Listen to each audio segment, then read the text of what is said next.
یہ آپ کے حساب سے کوئی 14 بلین ایئر بنی جو سمجھا جاتا ہے، اس سے پہلے ہزاروں کروڑوں اربوں سال تک خدا بیٹھا کیا کر رہا تھا؟ خاموش بیٹھا تھا ایسے ہی. جاوید صاحب کی مثال بالکل کسی ویڈیو گیم یا پب جی گیم کے اس کیریکٹر کی طرح ہے جو گیم کے اندر ہوتا ہے اور جسے اچانک کانشیسنس یا شعور مل جاتا ہے. تصور کریں پب جی گیم کے اندر ایک کیریکٹر ہے. فرض کریں اس کردار کے پاس اچانک کہیں سے شعور آ جائے، کانشیسنس آ جائے.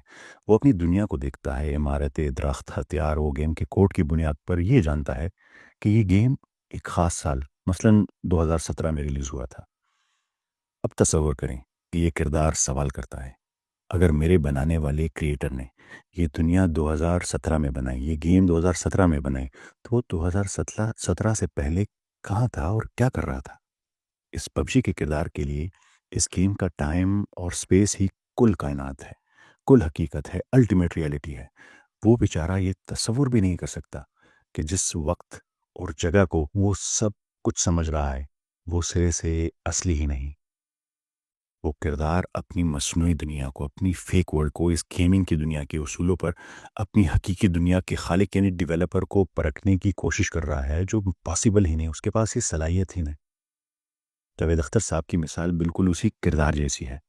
وہ سمجھتے ہیں کہ یہ کائنات، یہ میٹر اور یہ ٹائم ہی واحد حقیقت ہے. وہ سمجھ ہی نہیں پا رہے کہ یہ کائنات تو صرف ایک ٹیسٹ زون ہے. اس کائنات کا ٹائم ریئل نہیں ہے، یہ تو صرف ایک تخلیق کیا ہوا پیمانہ ہے، ایک معیار ہے. جب ہم یہ پوچھتے ہیں کہ کائنات بنانے سے پہلے خدا کیا کر رہا تھا، تو دراصل ہم خالق کو اس گھڑی میں ناپنے کی کوشش کر رہے ہوتے ہیں جو اس نے خود اس سیمولیشن کے لیے بنائی ہے. وہ اس کا خالق ہے، وہ اس کی قید میں نہیں ہے، ہم اس کی قید میں ہیں. خدا انتظار نہیں کر رہا. وقت بھی ایک مخلوق ہے، بالکل میٹر کی طرح، بالکل سپیس کی طرح، جسے اللہ نے خود بنایا ہے. مجھے یقین ہے کہ جاوید صاحب اور ان جیسے دوسرے ایتھیسٹ یا اگنوسٹک پھر یہ سوال بھی ضرور پوچھیں گے کہ یہ کیسے ممکن ہے کہ کوئی بھی چیز ہو اور اس پر وقت کا کوئی اثر ہی نہ ہو. تو چلیں فلسفے کو چھوڑتے ہیں اور خود آپ کی سائنس اور فزکس سے پوچھتے ہیں کہ کیا اس کائنات میں کوئی ایسی چیز ہے جو ٹائم سے متاثر ہی نہیں ہوتی اور اس پر ٹائم کا کوئی اثر نہیں ہوتا؟ ہاں، اور وہ کیا ہے؟ وہ ہے فوٹون، روشنی کا ذرہ. پر اس کو سمجھنے کے لیے ہمیں کائنات کے آغاز کو سمجھنا ہوگا کہ ہمیں کیسے پتہ چلا کہ یہ کائنات 13.8 بلین یا ارب سال پہلے بنی. اس کا جواب آسمان پر موجود ایک قدیم روشنی میں چھپا ہے، جسے science cosmic microwave background یا CMB کہتی ہے. یہ وہ پہلی روشنی ہے جو کائنات بننے کے فوراً بعد آزاد ہوئی تھی. سائنس کے حساب و کتاب سے اس کے مطابق اس روشنی کو سفر کرتے ہم تک پہنچنے میں 13.8 بلین سال لگے. یعنی ہماری گھڑی کے مطابق یہ روشنی اربوں سال پرانی ہے. لیکن یہاں ایک بہت انٹرسٹنگ پوائنٹ ہے. ہم کہتے ہیں کہ اس روشنی کو ہم تک پہنچنے میں اربوں سال لگے، لیکن کیا اس روشنی، اس فوٹون پر بھی اربوں سال گزرے؟ جواب آپ کے ہوش اڑا دے گا، اور یہ سائنس کے مطابق ہے. اس کا جواب ہے نہیں. اس فوٹون، اس روشنی پر ابھی ایک بھی لمحہ نہیں گزرا. کیوں؟ کیونکہ آئنسٹائن کی تھیوری آف ریلیٹیوٹی ہمیں ایک عجیب قانون بتاتی ہے اس کائنات کے بارے میں. آپ جتنا تیزی سے سفر کریں گے، وقت اتنا ہی سلو، اتنا ہی سست ہو جائے گا. اور اگر آپ speed of light per travel کریں گے تو وقت مکمل طور پر فریز ہو جائے گا، رک جائے گا. وقت صرف ان چیزوں پر گزرتا ہے جو رک سکتی ہیں یا سست روی سے موو کرتی ہیں، لیکن ایک فوٹون کبھی نہیں رکتا.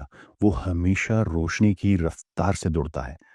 اس لیے فوٹون کے لیے نہ کوئی گھڑی کی ٹک ٹک ہے، نہ کوئی ماضی یعنی بیفور ہے، نہ کوئی مستقبل یعنی آفٹر ہے. اس پر ابھی ایک لمحہ بھی نہیں گزرا. اس کا سادہ سا مطلب یہ ہے، وہ روشنی جو کائنات کے آغاز میں اربوں سال پہلے نکلی تھی، اس کے اپنے پوائنٹ آف ویو سے وہ ابھی اسی لمحے نکلی ہے، اور اسی لمحے میں آپ کی آنکھ سے ٹکرائی ہے. ہمارے لیے اربوں سال گزر گئے، مگر اس فوٹون کے لیے سفر کا آغاز اور انجام دونوں ایک ہی لمحہ ہے. اگر اس کائنات کا ایک ذرہ وقت کی قید سے آزاد ہو سکتا ہے تو ذرے کا خالق وقت کا پابند کیسے ہو سکتا ہے؟ سوچیے اگر اللہ کی بنائی ہوئی ایک معمولی سی مخلوق فوٹون اربوں سال کا سفر بغیر وقت گزارے طے کر سکتی ہے تو اس روشنی کا کریٹر وقت کے ہاتھوں مجبور کیسے ہو سکتا ہے؟ انتظار یعنی ویٹنگ یا فارغ یا آفٹر یا بیفور، یہ صرف ان کے لیے ہوتا ہے جو وقت کی قید میں ہو۔ ہم نے سائنس سے ثابت کیا کہ ایک فوٹون کے لیے 13 ارب سال کا انتظار سرے سے وجود ہی نہیں رکھتا۔ اس کے لیے سب کچھ ابھی ہے، اسی لمحے میں، نو بیفور نو آفٹر۔ اگر ایک بے جان روشنی اربوں سال کے انتظار کو زیرو کر سکتی ہے تو وہ ذات جو آسمان اور زمینوں کا نور ہے، وہ ذات جو خود نور علا نور ہے، لائٹ اپون لائٹ ہے، جو اس ساری روشنیوں کا سورس ہے، بھلا وہ وقت اور زمانے کی گردش میں قید ہو سکتا ہے؟ یہی وہ حقیقت ہے جسے قرآن کریم ان الفاظ میں بیان کرتا ہے، هو الاول والآخر، وہ اول ہے، سب سے پہلے، یعنی جب وقت کا وجود نہیں تھا وہ تب بھی تھا، اور وہ الآخر ہے، یعنی سب سے آخر میں، یعنی جب وقت ختم ہو جائے گا وہ تب بھی رہے گا۔